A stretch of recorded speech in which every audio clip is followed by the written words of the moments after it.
Good afternoon. Wilkinson here. Today, my guest is Edras Cordova. He's an Airbnb guest at my house this weekend. And we started chatting, and he's, of course, got an interesting story. So I was able to talk him into sitting here with me and recording this. So say hello. Hi, my name is Edras, and I'm happy to be here and have a good conversation and learn from our conversations. Well, we'll both learn from it. Yes. Okay, so tell me a little bit about yourself. Just whatever you want. Start with some of your history. So my history is that, let's see, I was born in Northern California, but I was born into a family of Jehovah's Witnesses, and I'm actually third generation of Jehovah's Witnesses. Well, I'm no longer a Jehovah's Witness anymore, but I did grow up in the Jehovah's Witness world until I was like 25. After that, starting to be more in touch with my sexuality, and I started to explore more of my sexuality, and I started to be more comfortable being who I am and being gay. Being gay and Jehovah's Witness role don't really line up. No? What a surprise. Yeah, I know. And it made a eternal conflict. Eternal conflict, and I had so many issues trying not to be gay because of the shame of Jehovah's Witnesses' views on homosexuality. After I was able to come out and I was able to live my life and be a happy gay man, I got to reach to that point, to be at peace with my sexuality. How old were you when you discovered that you realized that you're gay? 12 years old. Okay. I started to, and it started with movies. Every time I see a movie scene or I saw a man half naked or whatever, I would get turned on, and it wouldn't happen with women. And I thought, oh, it must be a phase. It's going to go away. It's not, maybe that's just in my teens. Right. But after, it's just like the feelings got stronger and stronger, my attraction for men. But then again, at that time, I loved being a Jehovah's Witness. I loved the community. I loved that my family was in it. I loved that my brother and sisters were in it. And in a weird way, I was happy being a Jehovah's Witness. But the conflict of my sexuality it didn't line up with them. Did you have a point where you would say you came out or not? No, I was too scared to come out. So you never really had a coming out thing? Not really. Not until my brother passed away. That's when I finally came out on social media and everything else, because I was hiding it. What triggered that? Well, my brother last year took his life in May 16. And was that in 2021? That was in 2021, Okay. last year. All right. And the reason he took his life is because he was exactly like me. He was gay, but had a family. He was married, had two beautiful children, and his wife is a beautiful, beautiful person. And I love them. I loved his family. But they're very strict on Jehovah's Witness doctrine.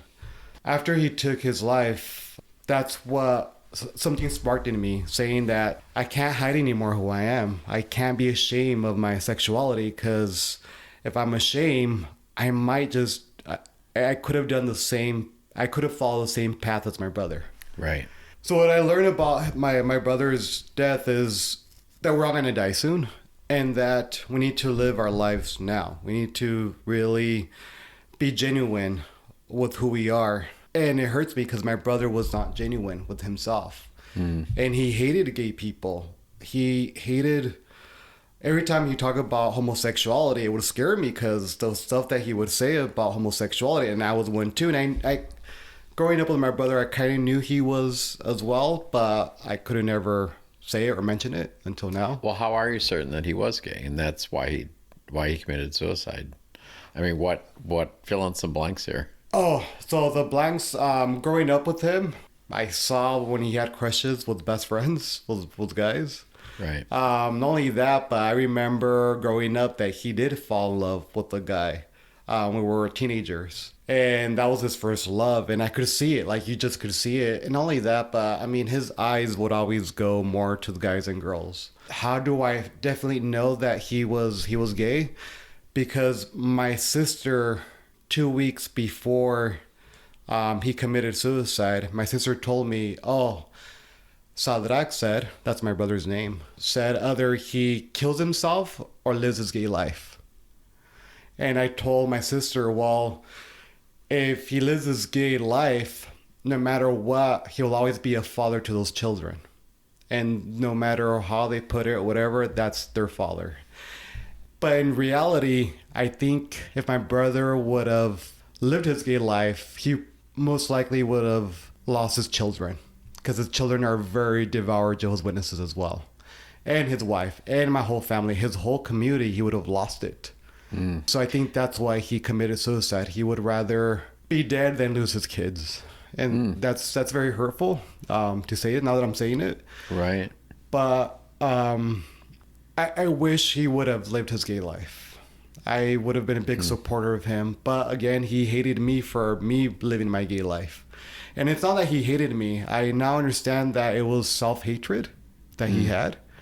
It was nothing against, me. But so from that reason, so that's my experience with the religion, being gay. And what happened to my brother is something that I would not want happen again. I don't want that to happen again with anybody, even my family or my nephews. Right.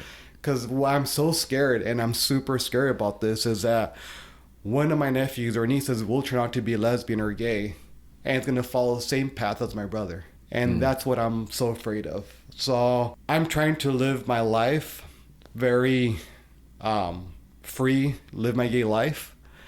And I want them to see how happy and complete I am as a person. And hopefully they'll see that.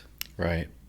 Well, how did all that play out with his family? Did they know that's why he committed suicide? Yes. No, they knew. They knew. They knew that that's why he committed suicide. I mean, if my sister told me 2 weeks before that he was saying that, he's told that to my sisters, either I kill myself or live my gay life. Do you think he was testing the waters with them? No, it wasn't his first time. He's saying I'm gay to them. And I'm going to kill myself or live my gay life. So he's like testing what the response would be to that.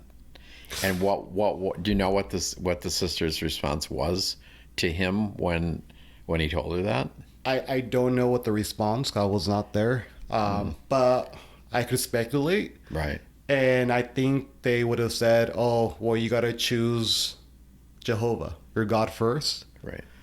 And so that backed him into a corner, basically. Pretty much. Because he couldn't deny who he was. Yes, exactly. And the older he got, I feel like it was just coming out more and more and more. I felt like he was just, his feelings got stronger. And I know that he loved Jehovah. He loved his God. He loved, I do believe that.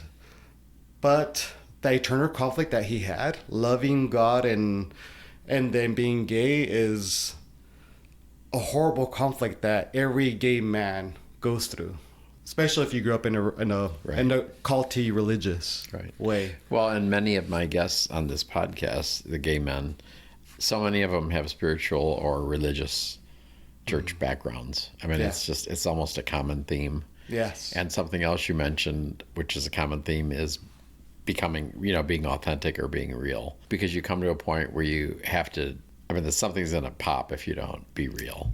And I would see my brother struggle a lot with that. I would see him, he was like angry all the time. He was not angry all the time. He was a funny man. He would like to joke around. He had best jokes. He was more social than I am. And he had a really beautiful personality too. But he also had a lot of rage in him. A lot of like some anger issues. Right. If he would lose his keys, or God forbid something's going on with his financial situation, he would like start screaming and start kicking stuff down. He would like put holes on the wall. All that was because he was struggling with his sexuality. Right. And not only that, but he even got married and had two beautiful kids, and I feel like he kind of cornered himself. He digged his own hole and made it worse and worse, but because he really thought that God would change him. He Exactly. really believed that Jehovah would change him. Oh, that's a common theme as well. Yeah, but at 42 years old, it's like, oh, okay, I'm 42 and I'm not changing. I'm still have these really repressed feelings. Right. And only that, but what hurts me the most that he was never able to love a man. And when you love someone like I love my husband, my God, it's such a beautiful feeling. It's a beautiful, I don't know, it's peaceful. It's I don't know, it just makes me, I wish he would have had that happiness. Right. I wish he would have able to love someone like I love my husband and lived his gay life. And who cares what our community says? Who cares what the Jehovah's Witnesses say? Who cares what people say about you? I mean, just, you really got to live your life and live your truth. Right. I know it's very cliche to say live your truth, but if you don't, the result would be what happened to my brother. Where were you when you heard that he had died? I just got back from Hawaii. I had a fantastic trip in Hawaii with my husband. And after we got back, my sister calls me and she says, Edras, I need to tell you something. I'm like, oh, what happened? Sadrak committed suicide. He's gone. And I knew. Was that right after it happened, or did she wait while you were gone? No. He took his life like around 4 o'clock in the morning. And then she called me like around 9 a.m. Okay. Yeah, and when she called me, she's all, okay. And I told her, okay, I told my sister right there, I'll be with you guys. I'm going to drive to San Diego and be with you guys because this is like harsh. And you know what my sister said? What? She said, no, because of your lifestyle, I don't think we want you here. After Wow. she told me that my brother passed away, after she just told me that he committed suicide, and then she said they don't want me around. Right. That's when I'm like, oh, this is exactly why my brother said I killed himself. Right. This is exactly because you guys didn't give him a choice. And that's why I found out. Is this the same sister that told you No, it's earlier, a different sister. It's a different Okay. sister. The other sister, she actually walking me and my husband to her house for my brother's funeral. And she's, I don't agree with you. That's your life. But for now, this is hard on all of us. And I want you to be here at the funeral.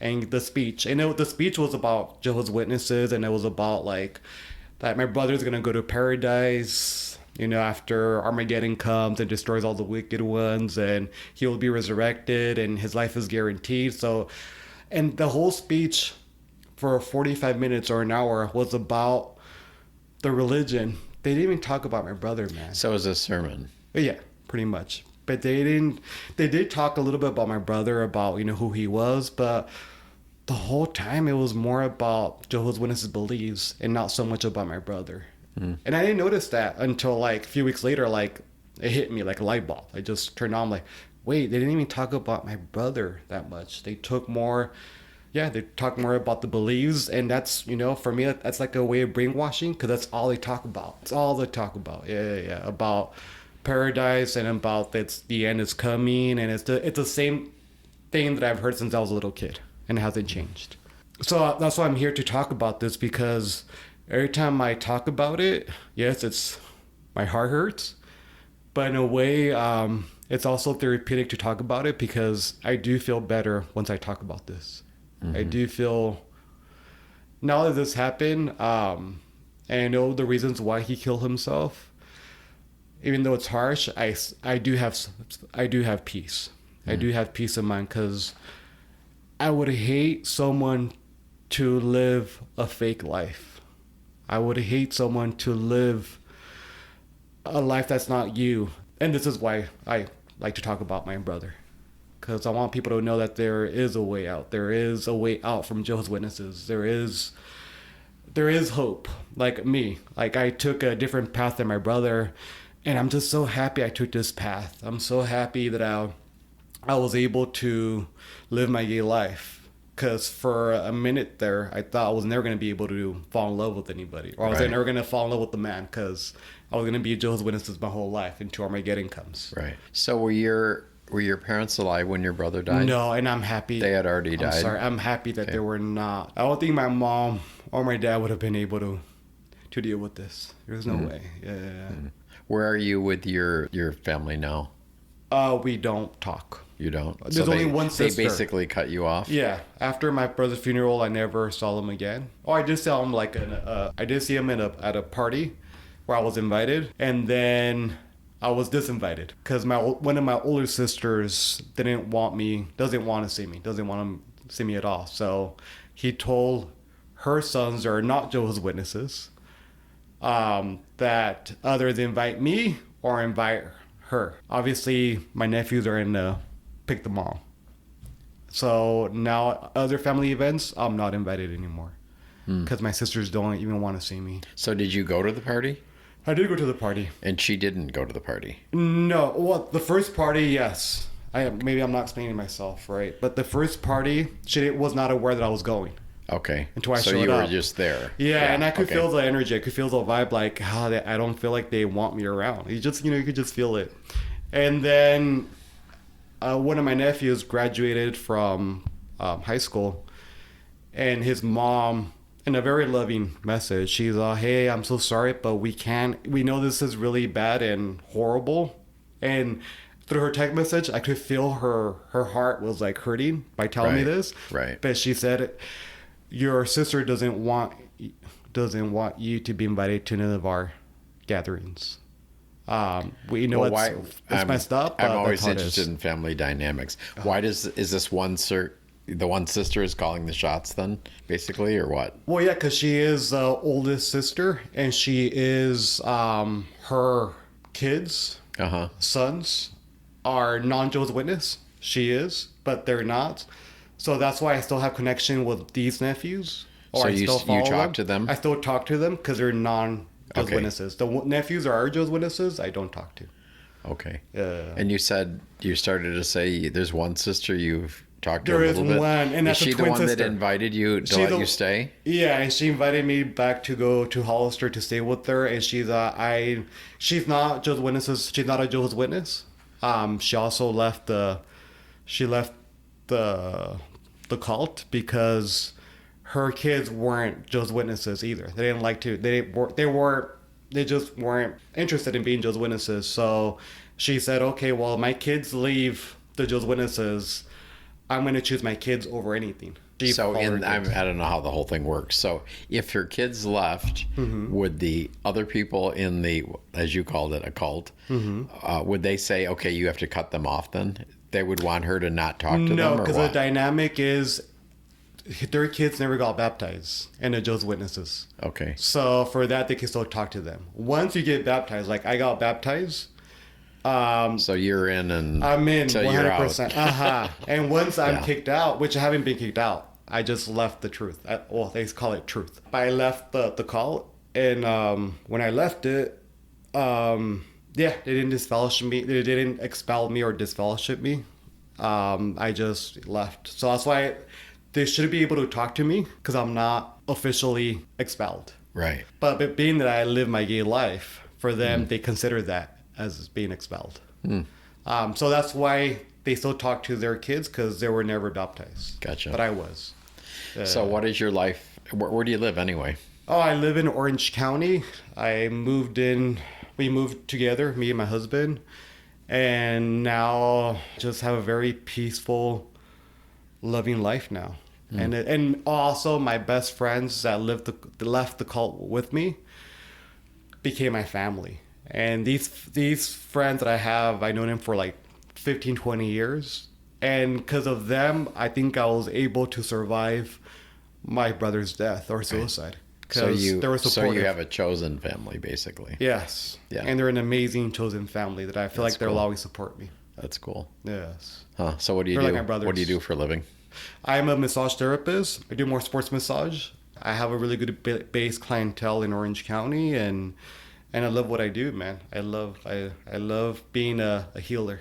Okay. So because you're a sports therapist, I assume you're not restricted just to gay men massages. No, I massage. You're doing everybody? Yes. Yes. Okay. From trans to men, women, gay, straight, all of them are walking on my table. Okay, cool. Yeah. So with this conversation, I just want to say thank you for allowing me to express. Oh, we're not done yet. Oh, okay. Sorry. No, we're not cutting that off yet. So So your husband's first name is what? Oh, his name is Alex de la What, Cruz. and what is Alex about? Well, Alex, he owns his own company. Huh, what's he do? He owns a product for gentlemen's lubricant, Okay. and it's going off because the product that he designed and created, it's a very brilliant product. So he came up with a formula. Yeah, he came up with this whole formula and everything. Cool. My husband, he watches all the YouTube videos how to make stuff. Really, Like, he learned how to do that on YouTube? yes, yeah, That's he did. amazing. He did. Yeah, he's like very into like how does that chair made? Like I want to know how does that chair, how was it, how it came together. Well, So- that's funny because I'm like that as well. Oh, yeah? But, Oh, okay. so I haven't met him, but I'd like to meet him. Because even Yes. when I go to a new restaurant, Uh-huh. I'm looking up at the ceiling and the walls and saying how they constructed it and That's him. how they put it together. Why did they design it this way? Blah, blah, blah. That's exactly Yeah. him. He always is trying to figure out stuff, and he's a good problem solver too. Is he? Very good problem solver. And no, he's an amazing guy, man. Feel so lucky that I met a beautiful man like him. He's gorgeous. He's beautiful heart, and he treats everyone with respect. And he's been there through the whole situation with my family, and he's been there. And how long have you been together? We've been together for 4 years, and we got married a few months ago. Oh, so wait. So why didn't you invite me to the wedding? Because I just met you. Oh, details. If not, I would, for sure you would be on my VIP list. Okay.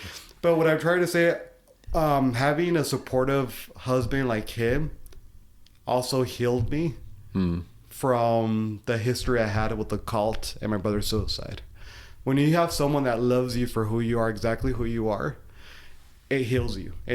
He heals me. He healed me in so many Wow. ways. Wow. Mentally, spiritually, emotionally, he was there. So for that, I'm just happy. So I'm sitting here looking at you. You have shorts on and no shirt.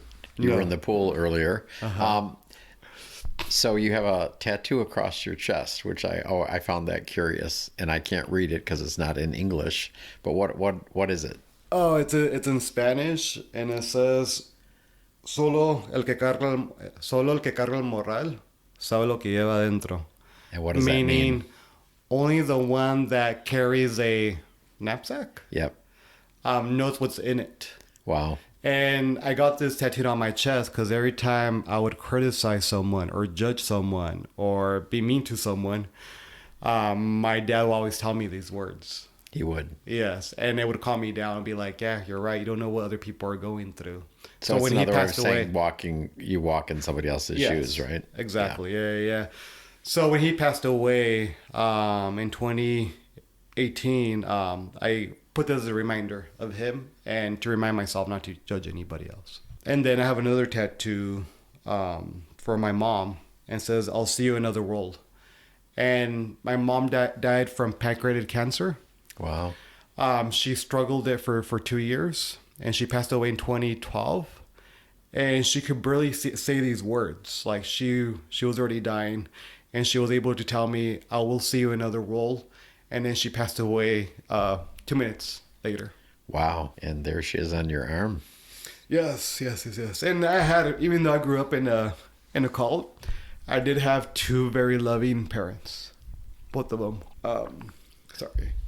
It's fine. Well, you were telling me earlier about your dad because he is the macho guy. He was very confrontational, very macho, very but also very funny.